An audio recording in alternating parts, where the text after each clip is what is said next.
Good to see you again. We went through topics like e-mentoring and overcoming cultural differences. This module is about managing motivations and also deals with topics like common misconceptions about mentors and mentoring, how mentoring benefits the mentor. Let's get started. Here are all the topics we'll cover in this module. You'll be able to realize your purpose as a mentor and understand what you'll be achieving through that role. We'll also be taking you through the steps you should take before you start as a mentor and help you understand the targeted goals of retention, persistence, graduation, and transferring. Let's go! What exactly is the purpose of mentoring someone? It may even seem like a waste of time to you, but we're here to clear that up. By mentoring someone, you're enabling them to overcome fears and hurdles they face and achieve their goals. You help them succeed in their careers and become more model professionals. With mentoring, the mentees become better visions of themselves. Mentees are capable of overcoming their limiting beliefs on their own and tap into all their potential. Misconceptions about mentors and mentoring must be cleared up. We have a few common ones here. 1. Mentors are always old. When it comes to mentoring, age doesn't really matter as long as a person has the knowledge and experience the role needs. It's totally all right if the mentee is senior to their mentor. 2. Mentoring only benefits the mentees. This is completely wrong.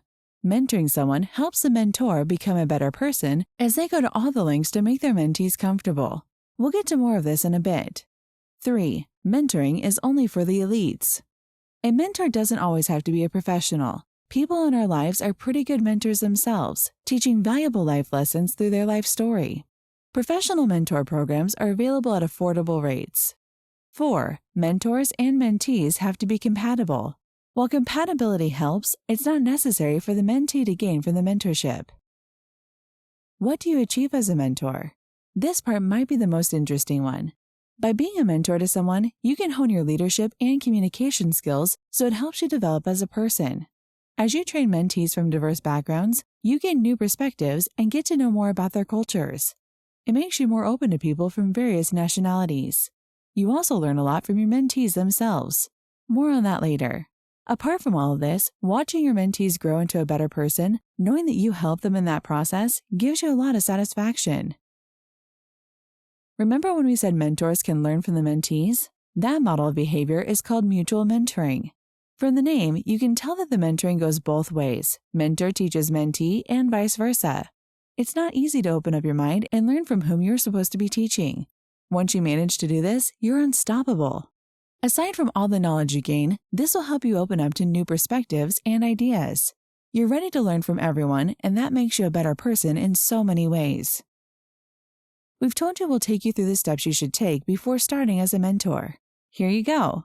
1. Understand the job right. Understand what your role as a mentor would be and what is expected of you. Make sure the mentees get what they expected to gain from the mentorship. 2. Learn the difference between coaching and mentoring. We went through this one already. The goals of coaching and mentoring are different, and it's important to know the difference. 3. Focus on helping the mentee. Your focus should be solely on helping the mentee get the most out of the mentorship. 4. Remember their needs may be different.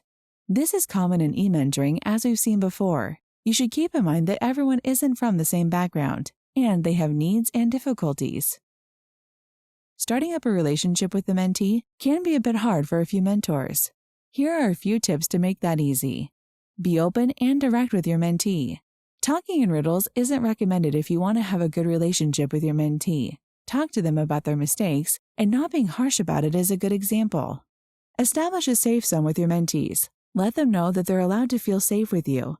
You should make efforts to ensure that other mentees respect it too. Create trust. You can earn the mentee's trust by being open and non-judgmental. It makes for a nice start. Work together. This lets the mentee get comfortable with you and can get them to open up to you. Now that we're good with what should be done at the start of the mentorship, let's see what can be done during the mentorship. Be supportive.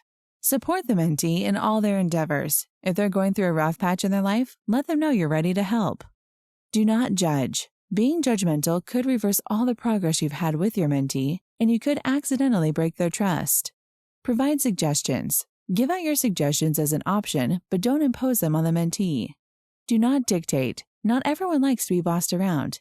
Give the mentee space to develop and try not to crowd them with rules and restrictions. Follow through suggestions. Follow up on your suggestions. This lets a mentee know that you're giving them individual attention. We've covered beginning and process, and now it's time to discuss retention, persistence, graduation, and transfer. We're going to see how you can support your mentee through all of these. Retention, persistence, graduation, and transferring for your mentee all have one thing in common, and that is engagement.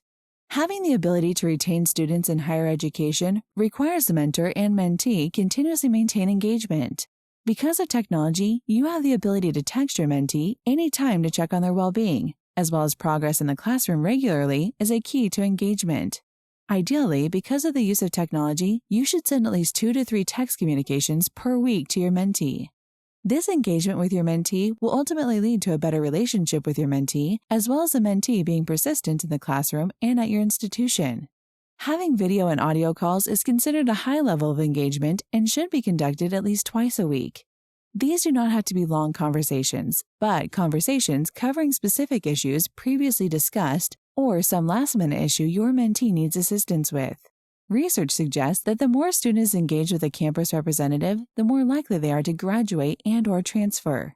Thus, your engagement with your mentee plays a significant role in their ability to stay the course and complete a degree and move up the higher education ladder. It is important to make sure you regularly discuss the education goals with your mentee to make sure they don't lose focus on the importance of obtaining a degree and/or transferring.